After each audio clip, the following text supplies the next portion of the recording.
ನಮಸ್ಕಾರ ಸ್ನೇಹಿತರೆ, ಇವತ್ತಿನ ವಿಡಿಯೋದಲ್ಲಿ ಒಂದು ಪ್ರಬಂಧವನ್ನು ನೋಡೋಣ. ಪುಸ್ತಕಗಳ ಮಹತ್ವ. ಪುಸ್ತಕಗಳು ನಮ್ಮ ಬದುಕನ್ನು ಬೆಳಗಬಲ್ಲಂತಹ ಜ್ಞಾನ ದೀವಿಗೆಗಳು. ಉತ್ತಮ ಪುಸ್ತಕಗಳು ಚಿನ್ನಕ್ಕಿಂತಲೂ ಪ್ರಮುಖವಾದವುಗಳು. ಇವು ನಮ್ಮ ವಿಶ್ವಾಸಾರ್ಹ ಸ್ನೇಹಿತ ಇದ್ದಂತೆ. ಮಾನವ ಪುಸ್ತಕಗಳಿಂದ ತನ್ನದಲ್ಲದ ಅನುಭವಗಳನ್ನು ತನ್ನದಾಗಿಸಿಕೊಳ್ಳುತ್ತಾನೆ. ಆ ಮೂಲಕ ತನ್ನ ಜ್ಞಾನವನ್ನು ಹೆಚ್ಚಿಸಿಕೊಂಡು ವ್ಯಕ್ತಿತ್ವವನ್ನು ಅರಳಿಸಿಕೊಳ್ಳುವುದರ ಜೊತೆಗೆ ಮನುಷ್ಯ ತನ್ನಲ್ಲಿ ವಿಶಾಲ ದೃಷ್ಟಿಕೋನವನ್ನು ಸಹ ಬೆಳೆಸುವಲ್ಲಿ ಉತ್ತಮನಾಗ್ತಾನೆ. ಹಾಗೆ ಸರಿಯಾದ ಮಾರ್ಗವನ್ನು ತೋರಿಸುವಲ್ಲಿ ಪುಸ್ತಕಗಳು ಮಹತ್ವದ ಪಾತ್ರವನ್ನು ವಹಿಸಿವೆ. ಅಂದರೆ ಪುಸ್ತಕಗಳು ಅನ್ನೋಂಥದ್ದು ಮನುಷ್ಯನ ಜೀವನದಲ್ಲಿ ಆತನ ಬದುಕನ್ನು ಉತ್ತಮವಾಗಿಸಬಲ್ಲಂತಹ ಒಂದು ಜ್ಞಾನ ದೀವಿಗೆಗಳು, ಜ್ಞಾನ ದೀಪಗಳು. ಉತ್ತಮ ಪುಸ್ತಕಗಳು ಅಂದರೆ ಚಿನ್ನಕ್ಕಿಂತಲೂ ಮಿಗಿಲಾದುದು. ಅವು ನಮಗೆ ವಿಶ್ವಾಸಾರ್ಹ ಸ್ನೇಹಿತ, ಒಬ್ಬ ಉತ್ತಮ ಗೆಳೆಯನಿದ್ದಂತೆ. ಪುಸ್ತಕಗಳ ಜೊತೆ ಗೆಳೆತನವನ್ನು ಮಾಡಿದಂತಹ ವ್ಯಕ್ತಿ ಉತ್ತಮ ವ್ಯಕ್ತಿಯಾಗುತ್ತಾನೆ. ತನ್ನದಲ್ಲದ ಅನುಭವಗಳನ್ನು ಆತ ತನ್ನದಾಗಿಸಿಕೊಳ್ಳುತ್ತಾನೆ. ಆ ಮೂಲಕ ಆತ ತನ್ನ ಜ್ಞಾನವನ್ನು ಹೆಚ್ಚಿಸಿಕೊಳ್ಳುವುದರ ಜೊತೆಗೆ ತನ್ನ ವ್ಯಕ್ತಿತ್ವವನ್ನು ಸಹ ಬೆಳೆಸಿಕೊಳ್ಳುತ್ತಾನೆ. ಹೀಗಾಗಿ ಪುಸ್ತಕಗಳು ಮನುಷ್ಯನಿಗೆ ವಿಶಾಲ ದೃಷ್ಟಿಕೋನವನ್ನು ಬೆಳೆಸುವಲ್ಲಿ ಮಹತ್ವದ ಪಾತ್ರವನ್ನು ವಹಿಸುತ್ತವೆ. ಇನ್ನು ವಿವರಣೆ ನೋಡೋಣ. ಪುಸ್ತಕಗಳು ಪ್ರತಿಯೊಬ್ಬ ಮನುಷ್ಯನನ್ನು ವಜ್ರವಾಗಿಸುತ್ತದೆ. ನನ್ನನ್ನು ತಲೆ ತಗ್ಗಿಸಿ ಓದು ಮನುಷ್ಯ, ನಾನು ನಿನ್ನನ್ನು ತಲೆ ಎತ್ತಿ ನೋಡುವಂತೆ ಮಾಡುತ್ತೇನೆ ಎಂದು ಪುಸ್ತಕಗಳು ಸೂಚಿಸುತ್ತವೆ.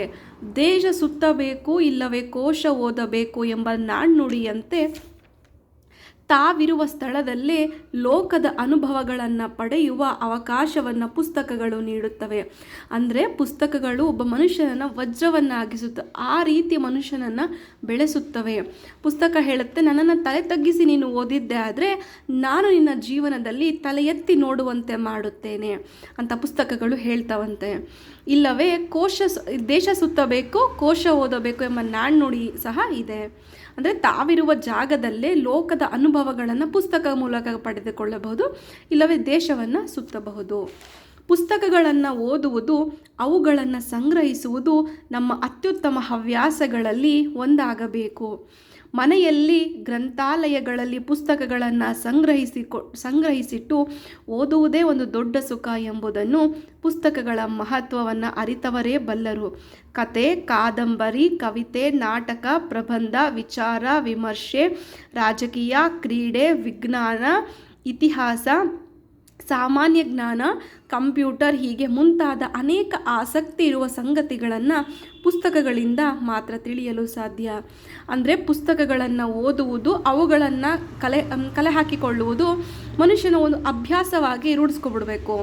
ಮನೆಯಲ್ಲಿ ಗ್ರಂಥಾಲಯಗಳಲ್ಲಿ ಪುಸ್ತಕಗಳನ್ನು ಅಂದರೆ ಸಂಗ್ರಹಿಸಿಟ್ಟುಕೊಂಡು ಕಲೆಕ್ಟ್ ಮಾಡಿಟ್ಕೊಂಡು ಓದೋದು ಮನುಷ್ಯನಿಗೆ ಒಂದು ದೊಡ್ಡ ಜ್ಞಾನ. ಅದರಿಂದ ಆತನಿಗೆ ತೃಪ್ತಿ ಸಹ ಸಿಗುತ್ತೆ. ಅದನ್ನು ನಾವು ಅಭ್ಯಾಸವಾಗಿ ರೂಢಿಸ್ಕೊಳ್ಬೇಕು, ಕರಗತ ಮಾಡ್ಕೊಬಿಡ್ಬೇಕು. ಪುಸ್ತಕಗಳ ಮಹತ್ವವನ್ನು, ಅದರ ಜ್ಞಾನವನ್ನು ಅರಿತವರೇ ಬಲ್ಲರು. ಕತೆ, ಕಾದಂಬರಿ, ವಿಜ್ಞಾನ, ಕವಿತೆ, ನಾಟಕ, ಪ್ರಬಂಧ, ವಿಚಾರ ವಿಮರ್ಶೆ, ಸಾಹಿತ್ಯ ಹೀಗೆ ಅನೇಕ ರೀತಿಗಳಲ್ಲಿ ನಮಗೆ ಸಂಗತಿಗಳನ್ನು ಪುಸ್ತಕಗಳು ಅವುಗಳು ಮಾತ್ರ ನಮಗೆ ಒದಗಿಸಿಕೊಡೋದಕ್ಕೆ ಸಾಧ್ಯ. ಮತ್ತಾರಿಂದಲೂ ಅದು ಸಾಧ್ಯವಿಲ್ಲ. ಮನುಷ್ಯ ಪುಸ್ತಕಗಳ ಲೋಕದ ಮೂಲಕವೇ ಉಳಿದ ಲೋಕಗಳನ್ನು ಅರಿಯಲು ಸಾಧ್ಯ. ಅಂದರೆ ಮನುಷ್ಯ ಪುಸ್ತಕಗಳಿಂದ ಮಾತ್ರವೇ ಪ್ರಪಂಚವನ್ನು ತಿಳಿದುಕೊಳ್ಳೋಕ್ಕೆ ಸಾಧ್ಯ.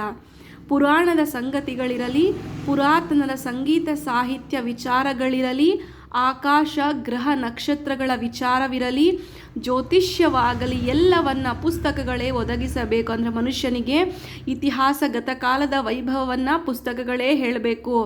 ಪುರಾತನರ ಸಂಗೀತ ಸಾಹಿತ್ಯ ವಿಮರ್ಶೆಗಳನ್ನು ಪುಸ್ತಕಗಳೇ ತಿಳಿಸ್ಕೊಡ್ಬೇಕು. ಆಕಾಶ ಖಗೋಳ ವಿಜ್ಞಾನದ ಬಗ್ಗೆ ವಿಚಾರವೂ ಸಹ ಪುಸ್ತಕಗಳೇ ತಿಳಿಸ್ಕೊಡ್ಬೇಕು. ಹಾಗೆ ಜ್ಯೋತಿಷ್ಯವೂ ಸಹ ನಮಗೆ ಪುಸ್ತಕಗಳೇ ಒದಗಿಸಿಕೊಡಬೇಕು. ಹಾಗಾಗಿ ಪುಸ್ತಕಗಳು ಬಹು ಮಹತ್ವವಾದದ್ದು. ಪುಸ್ತಕಗಳು ನಮ್ಮ ಜ್ಞಾನ ಭಂಡಾರವನ್ನು ಬೆಳೆಸುತ್ತದೆ ಹಾಗೂ ಶಬ್ದಕೋಶವನ್ನು ಹೆಚ್ಚಿಸುತ್ತದೆ. ಜೀವನದ ಮಾರ್ಗವನ್ನು ತಿಳಿಸಿಕೊಡುತ್ತದೆ. ಧನಾತ್ಮಕವಾಗಿ ಯೋಚಿಸಲು, ಉತ್ತಮ ವ್ಯಕ್ತಿತ್ವ ಹೊಂದಲು ಸಹಾಯ ಮಾಡುತ್ತದೆ. ಆದ್ದರಿಂದ ಪುಸ್ತಕಗಳು ಓದುಗರಿಗೆ ಗುರುವಿದ್ದಂತೆ. ಸರಿಯಾದ ಸಮಯಕ್ಕೆ ಸರಿಯಾದ ರೀತಿಯಲ್ಲಿ ಸೂಕ್ತ ವಿವರಗಳನ್ನು ತಿಳಿಸುತ್ತದೆ.